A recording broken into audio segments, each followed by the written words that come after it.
Let's start this video off with a fun fact. Do you remember the Higbee's department store where Terrence Howard's father, Tyrone Howard, stabbed and killed John Fitzpatrick?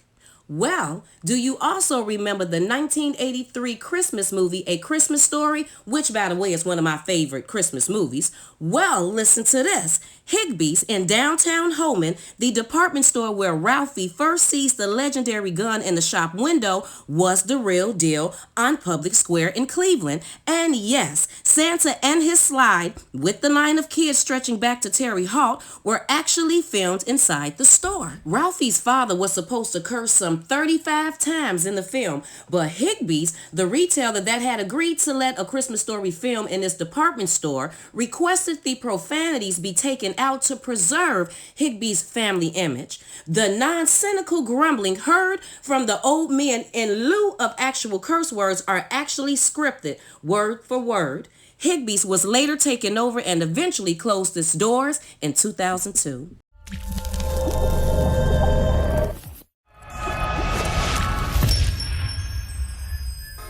Hey everybody, this is Geneva of Geneva's Closet Talk Show. Please make sure you like and share this video and subscribe to Geneva's Closet if you haven't already done so right here on YouTube. And you can follow me on Facebook at Geneva's Closet. And you can email me at genevascloset22@gmail.com. Now, let's get into the news. Let's recap right quick. Remember, in part 1, we discussed the Santa line slang in which Terrence Howard's father, Tyrone Howard, stabbed and killed John Fitzpatrick. Then we discussed how John Fitzpatrick's wife, Mary, was feeling at the time of her husband's murder. Then, at the time that this happened, December 21st, 1971, Tyrone Howard was 21 years old. Terrence Howard's mother, Anita Howard, was 19. Terrence Howard was 2.5 years old because, remember, he was born in 1969. And remember that Anita Howard and Tyrone Howard had 3 of their children with them, Tyrone Jr., Tony, and Terrence. And let's not forget that Anita was also pregnant at the time. And what ultimately ended up happening to Tyrone Howard was that he was charged with second-degree murder. He was given 1 to 20 years jail time, but he ended up being paroled after only 11 months. We also discussed some of Tyrone Howard characteristics that maybe Terrence Howard got his ways from. And then we discussed some things that Terrence Howard has said in the media that many people may think is a little crazy. But then again, a lot of people may say, you know what? This man is a genius. But anyway, people, we have so much more to talk about. And then I told you that I got some fun facts for you. So check this out. Anita Williams got her talent the old-fashioned way. She inherited it. Her mother was a singer in Cleveland. Her grandmother was an actress who appeared on Broadway, television, and the big screen. Although Mrs. Williams spent a few years in Los Angeles and New York seeking to use her talents in the entertainment industry, she was content to become a devoted wife, mother, and friend who lived and worked in Pittsburgh. Mrs. Williams of Monroeville died Thursday after a long battle with colon cancer. She was 56. A native of Cleveland with a degree in business administration from Cleveland State University, Mrs. Williams moved to Pittsburgh in 1993. She worked as a recruiter in the Human Resources Department at the University of Pittsburgh. There are so many positive adjectives that would describe her. Patient, kind, loving, dedicated, said her friend and co-worker. She was extremely proud of her family and all of her children. Mrs. Williams is the mother of 1 daughter and 5 sons, including Oscar-nominated actor Terrence Howard. In a statement released to People magazine, Mr. Howard's representative said, Terrence will take some time to privately grieve with his family. He appreciates everyone's support during this difficult time. While living in Los Angeles in the 1970s, Mrs. Williams, who loved to sing, almost became part of a girl group, but it never got off the ground. Mrs. Williams worked for a time at ABC, where she encountered a number of celebrities. One time she met Stevie Wonder and went to his house and they sang at the piano. She also met music icon Prince before he made it big, and football greats Lynn Swann, if I'm saying that correctly, and O.J. Simpson recalled Mr. Williams. When O.J. came in, the women were all around him, everybody but her. Mr. Williams recounted his wife telling him she thought he was handsome but cocky. She didn't run up for autographs because she said they should be asking for my autograph. She would play it cool, but afterwards, she'd get excited. Mr. Williams said he and his wife met when he was doing a play in New York with her grandmother, who appeared on Broadway in a number of productions. At the time, Mr. Williams was an actor and model whose face appeared on a number of billboards in the city. The couple married in 1985. Several years later, they moved to Mr. Williams' native Pittsburgh with their 2 young children. He works at Pitt Center for Instructional Development and Distance Education. We spent a lot of time eating food, drinking coffee, and talking about the arts. A close friend for 10 years said, "We just spent time sharing each other's ideas and philosophies about life. We would debate over who was the best singer. Mrs. Williams' favorites were Diana Ross, Phyllis Hyman, Luther Vandross, and Howard Hewitt. I just felt she was genuine," said a friend. And there aren't many people like that. Anita's husband, Robert Williams, an information specialist at Pitt, said his wife's life was centered around God, family, and friends.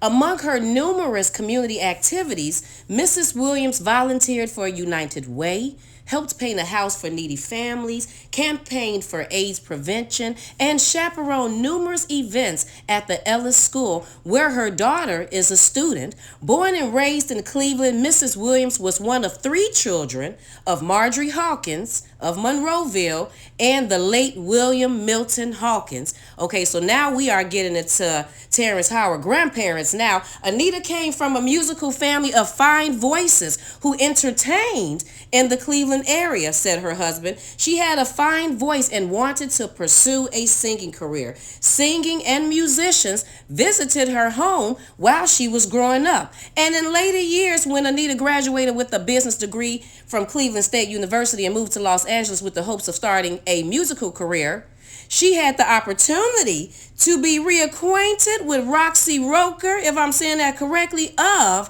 the Jeffersons, said Mr. Robert Williams. Okay, Anita had, she knew some people, didn't she? But look, people, just by me reading this, we see that this is where Terrence Howard obviously get his whole acting thing from, because his mom, and it said his grandmother was an actor from Broadway, the theaters, all of that. His grandmother was doing that. And then we see the musical side don't only come from his daddy, because remember in part 1 we said his daddy played the guitar and played the musical instruments, and that's where Terrence Howard get that from.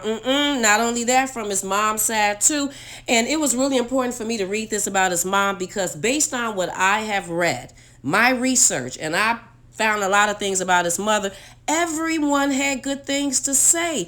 That she was the sweetest lady. They used to call her a neat freak. She would be there for everyone. Even when she became ill, she was still out there multitasking and helping people. On her obituary that's online, she has a lot of comments when she passed away in 2008, and it was just all people saying how much they loved her. So I found that to be, beautiful about his mom.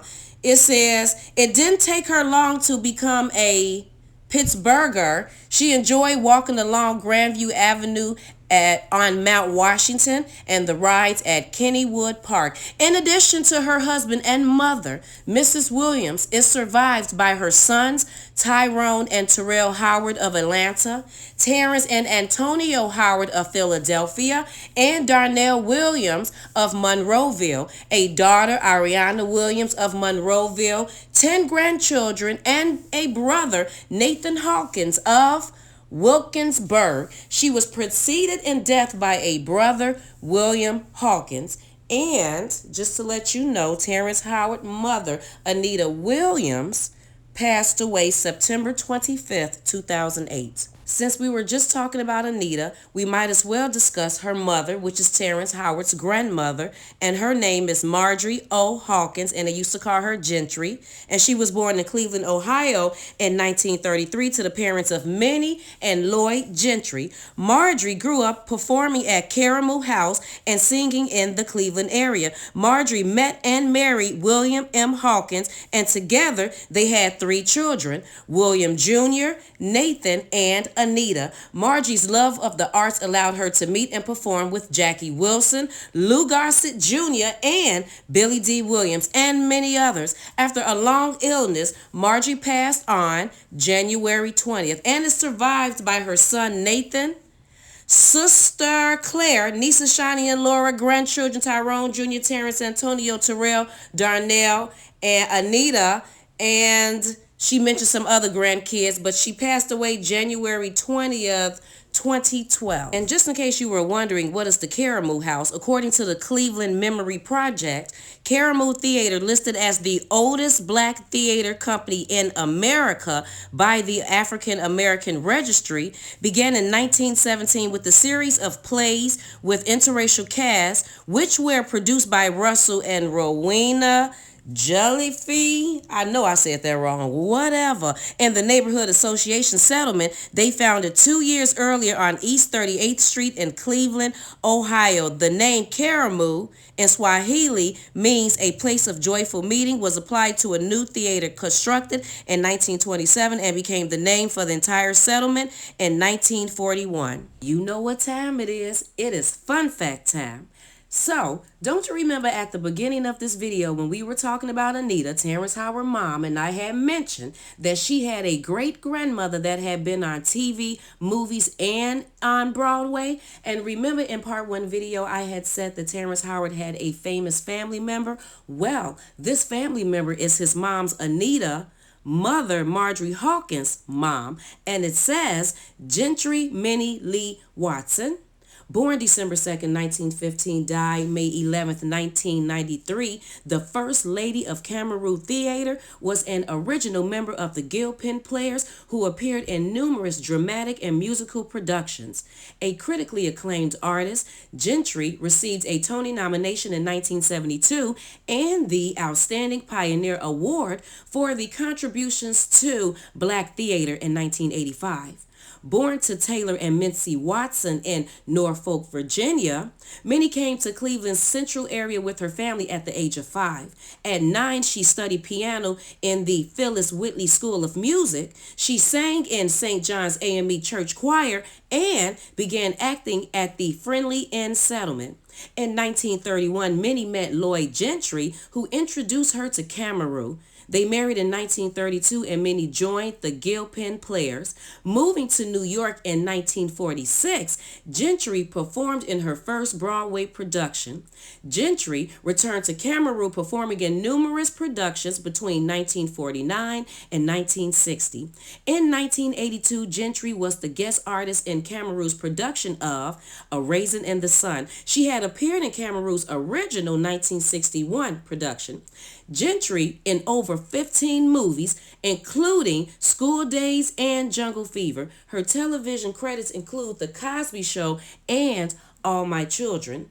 When I found out, do y'all remember her on The Cosby Show? Do you remember that episode where I think it was Bill Cosby's grandmother came to visit and her name was Graham T? I remember that because I think they had went to church or something. And so when I found out that that was Terrence Howard's great-grandmother, I said, get out of here.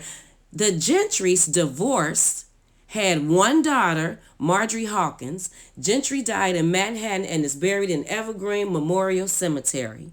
When I was doing research on this story about Terrence Howard, and then I found out what happened between his dad and this man, John Fitzpatrick, I started becoming a little curious on what happened with Mary and her children since the incident. So I started researching a little bit and I came across this. So I want to read it to you. It's just a little bit of information on what happened to Mary after her husband was killed. And it says, in December 1971, Mary's world would change forever. 7 months pregnant with child number 5, Mary and Jack, I guess that was his middle name or nickname. I don't know. We'll figure it out. Took their children to see Santa Claus. It was December 21st, 4 days before Christmas. Mary and Sharon, remember Sharon was her oldest daughter, were not in line. By now Sharon was 10 and not willing to do some things as childish as talking to Santa Claus. So Mary and Sharon stood off to the side, not really paying attention to the line or what was going on. A man and his family pushed their way up in the line, refusing to wait their turn. People grumbled. They moved up further. Again, people muttered under their breath, and the man and his family pushed their way up further. Finally, Jack Fitzpatrick spoke, telling him to wait his turn like everybody else. There were words, and more words, and then a push, and the man took out a knife and stabbed Jack Fitzpatrick 10 times with the blade, fatally wounding him 4 days before Christmas in line to see Santa Claus with his children. Mary and Sharon had no idea what was happening. Someone took the children out of the line and put them in a separate room, and the store employees told Mary only that Jack had been in an argument and was taken to St. Vincent Charity Hospital. Not knowing where to turn, Mary, of course, turned to her brothers. They came and picked her up and the children and took them to Charity Hospital. She passed the priest she knew and spoke lightly to him, not having any idea that he had just anointed her husband with the last rites. Jack was buried on Christmas Eve. The doctors were very concerned about Mary and her pregnancy. They were afraid the stress would put her into premature labor, so they kept her well sedated. She delivered their son Tommy on February 22nd, 1972, 2 months after the death of her husband. The man responsible was caught that same night. He went to trial in May. Mary wonders how different the outcome would have been if she had gone to the court every day with her 5 children in tow. But at that time, she was advised not to and only went 1 day. The jury convicted the man of manslaughter and he was sentenced to 2 to 20 years. He was released after 1. Of course, Mary was still living in the home they were renting from Jack's parents. Jack's father came to Mary and told her, "As long as I am alive, you will have a roof over your head." He sold her the house for half of the market price and tried not to accept even that, but Mary insisted and lives in that house to this day. At age 34, Mary was a widow with 5 children, all under 11 years old. For the next few years, Mary describes herself as in shock and numb. Mary finally came to accept the reality of it when months later she went to approve of the headstone. There it was, John E. Fitzpatrick, and I knew it was real. I cried for the longest time. When Tommy went to kindergarten, Mary went back to work part-time. She worked for a dermatologist for 10 years and then went to work at Briardale Golf Course in Euclid before going to work for Euclid City Hall. After 5 years with the city, she was laid off and out of work for a few weeks before she went to work with the county, where she stayed for 8.5 years. Mary retired in 2003 and has never been busier. She is in excellent physical shape, partially due to her active life in Leeds and partially due to the exercises she gets. Mary has done some traveling. She's been to Florida, Washington, Ireland. Her favorite trips are to see her grandchildren. Her daughter Sharon now lives in Maryland. She has 3 children. Peggy and Judy live in Concord and have 3 children apiece as well. Son John lives in Fairport with 1 child, and Tommy is single and living in Chicago. In all, she has 8 grandsons and 2 granddaughters, ranging in ages from 1 to 18 years old, with 7 under 7. And this article ends with, Mary has never gotten over Jack's death, but she has certainly played the hand she was dealt with, class and tenderness. Sometimes she sees couples growing old together and she wonders about what could have been. But she quickly pulls herself back to the real world and is grateful to God for so many blessings.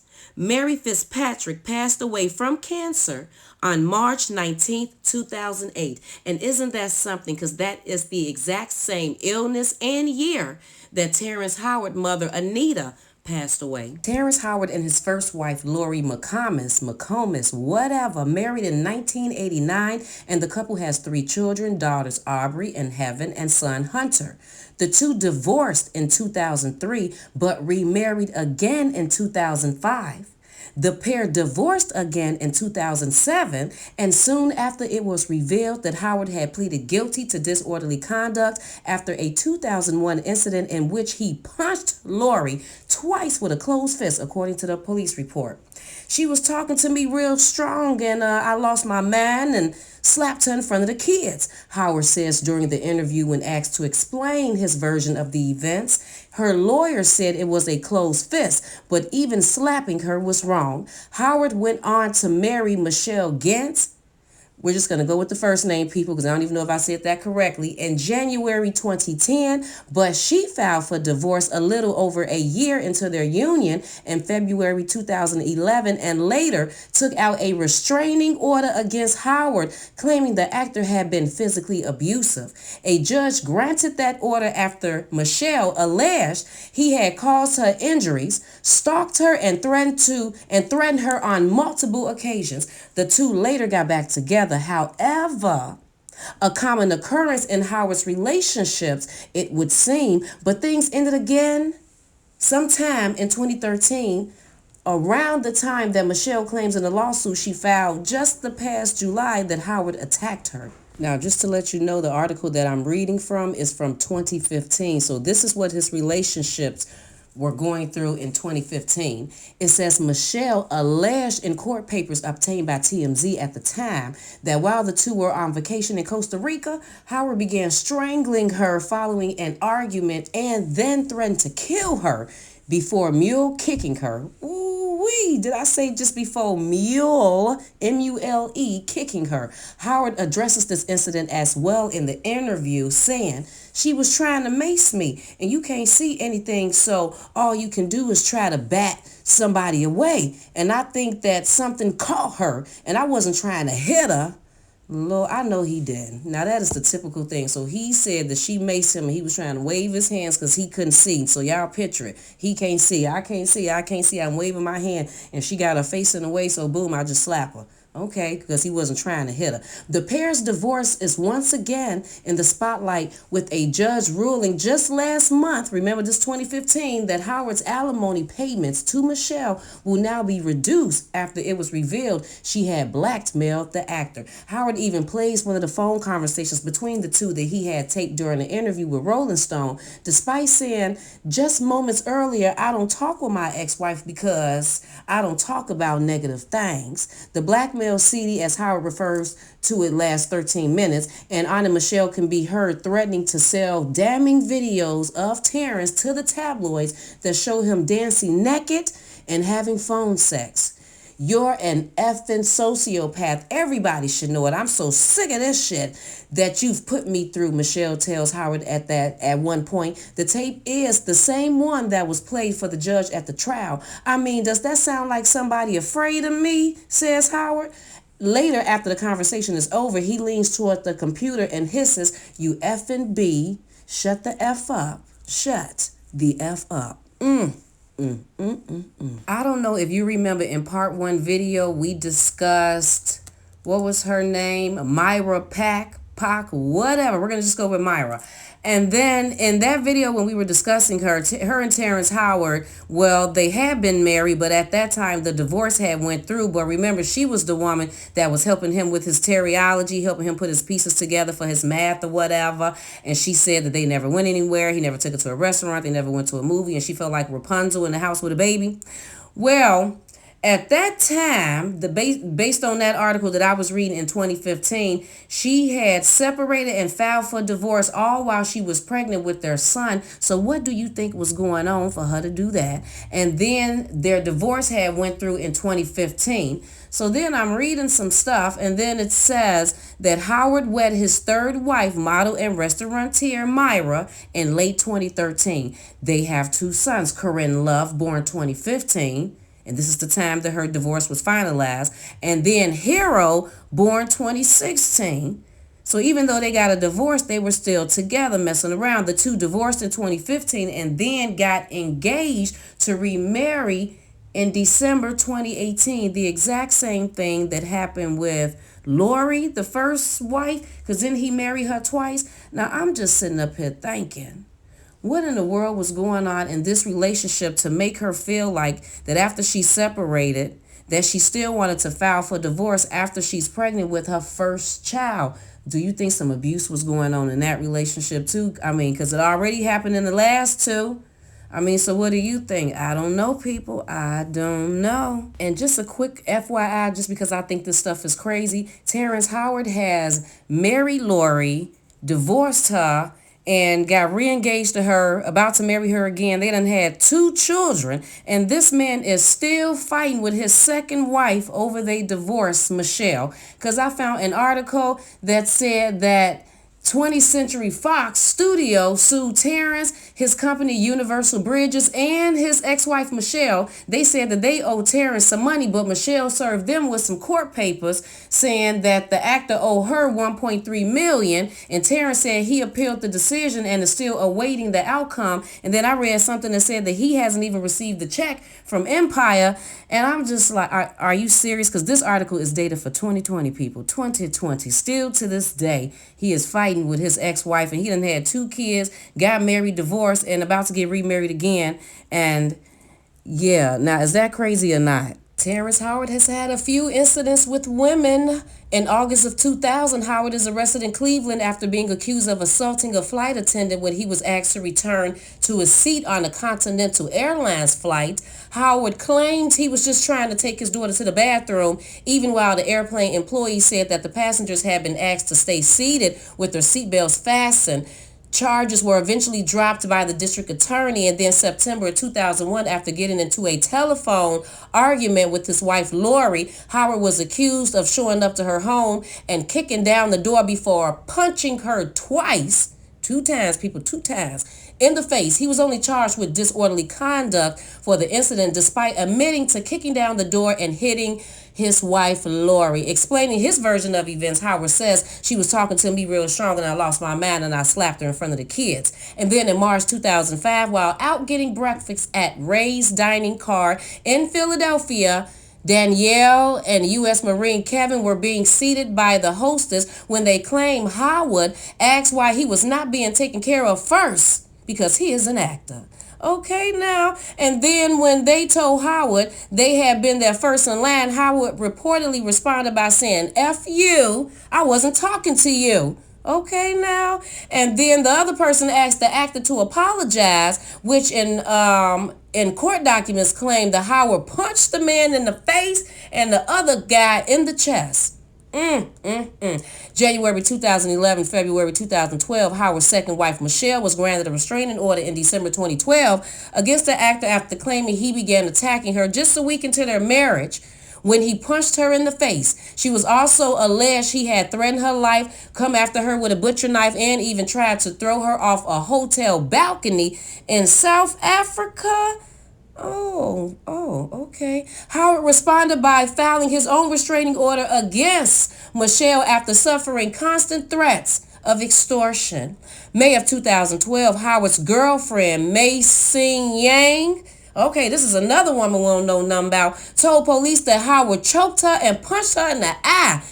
Okay, based on these reports, he sure got a thing for punching women in the eye. Now, I'm just saying, I didn't say it, this is what it said, but anyway, punched her in the eye and before throwing her to the ground during the fight. According to Yang, she accused Howard of giving her herpes, and he admitted to doing so, which led to the incident. Oh, okay. Howard responded by filing his own suit against Yang for punching him during the fight, which resulted in both parties dropping charges. The matter was later settled in a private civil suit. Now, look, we heard about other celebrities and the herpes, but this is my first time hearing about this. In August of 2013, Howard is accused of strangling and threatening to kill his ex-wife Michelle on the trip to Costa Rica. We already went over that story, but yeah. Do you think any other family issues has trickled on down to the kids? I don't know, but I do know that Terrence Howard and his first wife had 3 children, Aubrey, Heaven, and Hunter. And in this article that I found from 2017, it says, Actor Terrence Howard's daughter, Heaven Howard, put her dad's current wife on blast with claims that Myra Howard is going out of her way to make things difficult for the children Terrence has with his former wife. Don't let anyone steal your smile, Heaven wrote in a now deleted Instagram caption that was screenshot by Hollywood Street King. My stepmother Myra tried to steal mine, but I won't let her.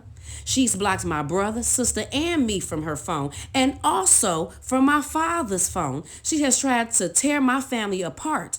For what reason? Why did you act like you cared in the beginning? I was quiet and polite because I only wanted to bring us close together again. But now I can't even text or call my father because of you. So I'm saying something. I have no reason to be quiet. I am not the one to be rude to or try to hurt anyone, because what's the point? It's truly a lesson for all of us. I don't know if I mentioned this, but Heaven is Terrence Howard's second oldest child. Now we are about to talk about Aubrey, and this took place in 2012, and it says the 43-year-old Oscar-nominated actor Terrence Howard will be a grandfather really soon. His daughter Aubrey, who recently got married, has revealed her pregnancy. Aubrey Howard, daughter of actor Terrence Howard, jumped the broom with her hubby Billy Gale on July 21st, I'm assuming 2012. And then it says, but Aubrey's wedding wasn't the only thing for Terrence to celebrate. She's also pregnant. The Howard University student, who's taking time off to have the baby, shared that she's in her final trimester. Aubrey said that she favors the traditional stay-at-home mom, as she tweeted, I can't stand when people tell me or my husband I should be working. If we decide that I'm going to stay home and raise our children, then that shouldn't be up for discussion. I grew up with my mom in the house, always there for us, and I wouldn't have it any other way for my children. This is a quick little update. I heard that Heaven and Myra are fine now, so I guess they made up and everything is good. And I think that Aubrey now has 2 children. I heard that she got a divorce from her husband, and I also heard that she's lesbian now. I don't know, people. I'm just telling you what I heard. Speaking of siblings, since we're on the topic of siblings, have you ever heard of Terrence Howard having any brothers or sisters? I know I had never heard of it, which caused me to do my research and see if I can find anything, and come to find out he has 6 siblings, which means that his mother, Anita, has 7 children, with him being included. And we heard of some of them when we were talking about the Santa slang. We heard of 3 other siblings, which being Tyrone Howard Jr., so he must be the oldest. Then we heard of, in the article it said Tony Howard, but it's really Antonio Howard. Then we heard of Terrence Howard, and then remember that the mother was pregnant. I think she was pregnant with Terrell Howard, and then remember that Anita got remarried to Robert Williams, and then her name became Anita Williams, and she had 2 more children, and that was a son and a daughter, Darnell Williams and Ariana Williams. So in all, she has 6 boys and 1 daughter. And people, if you have never seen the siblings before, you will see them today. This is Tyrone Jr. We heard about him in the article, this being the oldest. And then we have Tony/Antonio Howard. I'm assuming that he may be the second oldest. I'm thinking. And then we have Terrence Howard. We know he was next. And then we have this brother right here, Terrell Howard. Look at them eyes. I think he may be the one that Anita was pregnant with. Then we know Anita got remarried and she had 2 more children. This is her son, Darnell Williams. And then we know that she only had 1 daughter. Terrence Howard only has 1 sister, Ariana Williams. If you remember part 1 video, I ended it with letting you know that Terrence Howard is not the only one. Well, actually, Terrence Howard and his father, Tyrone Howard, aren't the only ones in his family that has had some dealings with the police. And I don't know how many more it has been, but this is the one that I had found, which is his brother, Antonio Howard. And this is what this article says. It says Antonio Howard went batch crazy. That's what it said, batch nuts. When cops came to his Conshohocken. Look, people, I don't even know. I'm just going to put the name up there. Y'all figure it out. You let me know how it's pronounced. I don't know. Break it down in some type of way. Brought to his Conshohocken house to check out a reported domestic disturbance earlier this month. And this article was written in 2011. It says, after cops arrived to find his wife bloodied, crying and uncommunicative. Lord, Lord, Lord, Lord. I mean, is it the whole family is okay? A reportedly intoxicated Howard threatened to sick his pet Mastiff, whatever, on the officers both inside his house and at a nearby park. When the dust settled, Howard had been charged with terroristic threats, ethnic intimidation, aggravated assault, recklessly endangering another person, resisting arrest, and public drunkenness. Yeah, and this is what it says. On February 11th, around 2:19 a.m., police went to the house of 900 block of Wood Street for a reported domestic dispute between Howard and his wife. As they stood outside the house, officers could hear loud voices and a barking dog, according to the criminal complaint. Police met Howard out front and he allowed them into the house. Once inside, they saw a woman with blood on her shirt who was crying. She didn't answer when asked if she had been injured. Officers reported that Howard was highly intoxicated and became belligerent. At some point, he demanded police leave the residence, then went into the kitchen and got the dog and brought the animal into the living room, holding it by the collar. As the situation grew more tense between the homeowner and police, the dog became increasingly agitated as Howard held the barking dog, which weighed about 100 pounds. The animal lunged at the officers, according to authorities. During the confrontation, a man told police, "Get out of my explicit, words, house and don't come back." The officers left the house and returned to patrol vehicles parked on Wood Street. Then Howard came out of the residence with the dog and once again warned officers not to return to his house. The man then went with the dog to the nearby park. When he was told dogs were not allowed in the park, he reportedly became enraged and increasingly angry. When ordered to stop yelling, he allegedly shouted some explicit words. "You're a racist Italian bastard," he reportedly continued the racial slurs. During the episode, officers radioed for backup from other local police departments. Eventually, Howard relinquished the animal to his wife and he was taken into custody. The dog then bit the woman on the hand and stomach. According to court papers, she did not request medical treatment. Howard was scheduled to appear for a preliminary hearing Thursday morning. According to this 2009 story from Star Post, Terrence Howard was forced to fire Antonio from his contracting company due to the economy. Look, people, I'm going to be honest. I thought that I was actually done talking about Antonio, and then I came across another article, and this article is dated for 2015. Now, don't you remember Antonio had that incident with that aggressive dog? And it says back in 2011, Antonio had the incident with the aggressive dog, and it says now police have shot and killed that same dog, which was on the loose in Howard's neighborhood near the 900 block of Wood Street. The incident occurred on Saturday, May 2nd, 2015. Just after 9 a.m., Howard's dog was very aggressive and was roaming around the area, making neighbors very nervous, so police showed up and tried to contain it. It says that they were unable to get a dog stick, one of those long poles with a lasso on the end of it, around the dog's neck. Police used a taser on the dog, but the taser leads broke off of the huge animal, rendering the taser useless. After that, the dog ran into Lenny's Italian Deli It ran in the deli, which was occupied by workers and customers. Everyone ran out of the store, and the police shot the dog. I don't even need to go on and read this article, because basically what I have gathered from both articles I have read is just drama, just basically drama. In order for you to know what I was talking about in part 2 of this video, you would have had to watch part 1. And you want to know why? Because people, it is fun fact time. So, don't you remember part 1 video when we were discussing the Santa line slang in which Tyrone Howard killed John Fitzpatrick? And remember, he was sentenced to 1 to 20 years. He got second-degree murder, and he was paroled after 11 months, but that he did his jail time at the Mansfield prison.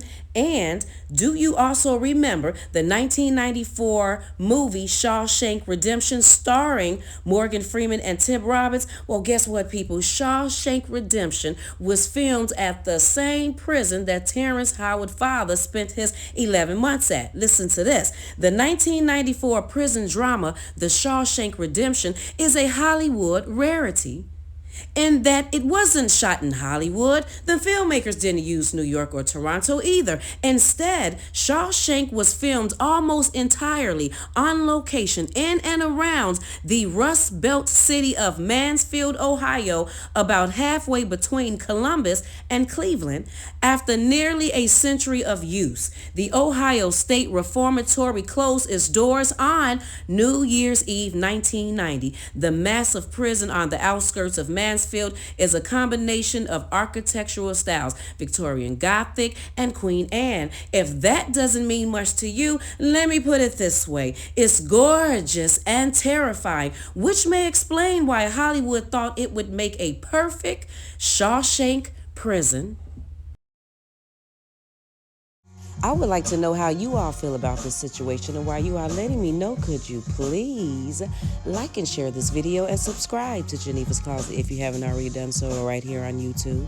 And you can follow me on Facebook at Genevas Closet, and you can email me at genevascloset22@gmail.com.